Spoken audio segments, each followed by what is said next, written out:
Hormuz జలసంధి అనేది ముడి చమురు రవాణాకి చాలా కీలకం. అసలు హార్ముజ్ జలసంధి ప్రత్యేకత ఏంటో ఒకసారి చూద్దాం. స్ట్రెయిట్ ఆఫ్ హార్ముజ్ అనేది పర్షియన్ గల్ఫ్ ని గల్ఫ్ ఆఫ్ ఒమన్ ని కనెక్ట్ చేస్తాయి. గల్ఫ్ ఆఫ్ ఒమన్ దగ్గర ఆ మొత్తం అది వచ్చి అరేబియన్ సీలో మెర్జ్ అవుద్ది అనమాట.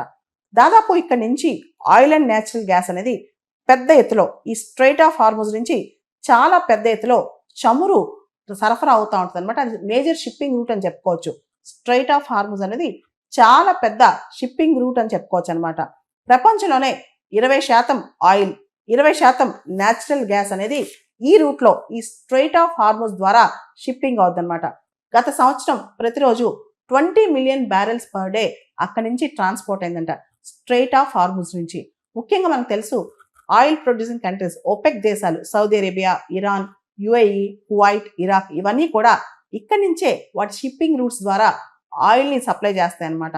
మోస్ట్లీ ఇక్కడి నుంచి వచ్చే ఆయిల్, స్ట్రెయిట్ ఆఫ్ హార్ముజ్ నుంచి వచ్చే ఆయిల్ 80% పైగా ఆసియా ఖండంలో ఉన్న దేశాలకే. China, India, Japan, South Korea ఇలా.